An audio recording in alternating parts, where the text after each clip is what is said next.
बच्चों, welcome to my YouTube channel Satish education channel.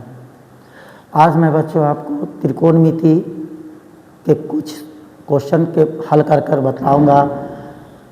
उन्हें सरल से सरल भाषा में समझाने की कोशिश करूंगा।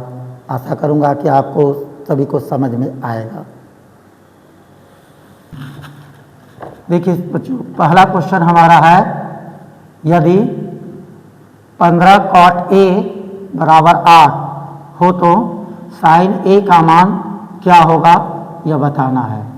क्वेश्चन इतना दिया हुआ 15 cot A बराबर 8।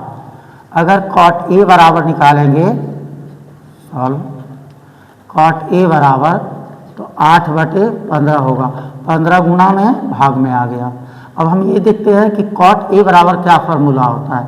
तो cot A बराबर फार्मूला होता है आधार बटे लंब, आधार बटे लंब, यानी आधार का मान 8 है और लंब का मान 15 है।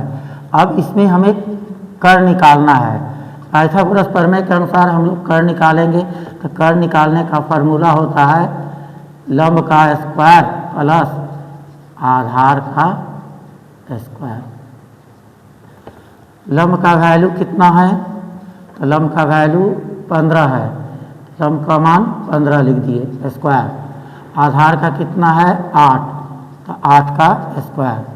15 का स्क्वायर देखते हैं, 15 का स्क्वायर कितना आएगा 225। 8 का स्क्वायर करेंगे तो 8 8 64। दोनों को प्लस करेंगे तो हमारा आंसर 289 आया। और 289 का वर्गमूल होता है 17। अब कर्ण का मान आ चुका 17। अब देखते हैं हम क्वेश्चन में क्या कहा, साइन A का वैल्यू निकालना है। तो साइन A बराबर निकालेंगे। साइन बराबर फार्मूला होता है लंब बटे कर्ण। ऊपर मान होता है लंब का और नीचे वाला मान होता है कर्ण का। तो लंब का वैल्यू कितना है 15। तो लंब का वैल्यू हमें क्वेश्चन में 15 दिया था, तो 15 लिख दिए। और कर्ण का अभी वैल्यू हम लोग निकाले थे 17, तो ये आ गया 17। इस प्रकार हमें साइन का मान आया 15/17। यह फाइनल हमारा आंसर। इसी प्रकार हम दूसरा क्वेश्चन देखते हैं। मेरा दूसरा क्वेश्चन है कि यदि साइन A बराबर 8/17 हो तो cot A का मान क्या होगा। इसमें दिया हुआ है साइन A बराबर 8/15।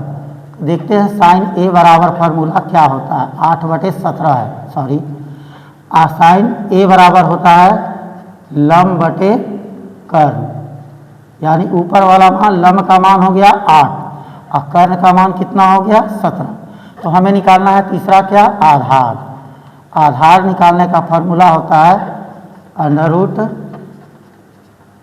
कर्ण का स्क्वायर माइनस लंब का स्क्वायर। कर्ण का वैल्यू कितना है 17 लिख दिए स्क्वायर। लंब का मान 8 है, तो 8 का स्क्वायर।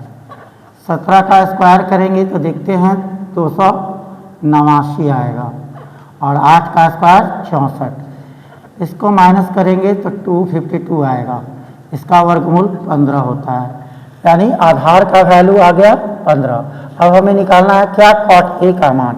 इसलिए cot A बराबर लिखते हैं, इसका फार्मूला होता है आधार बटे लंब।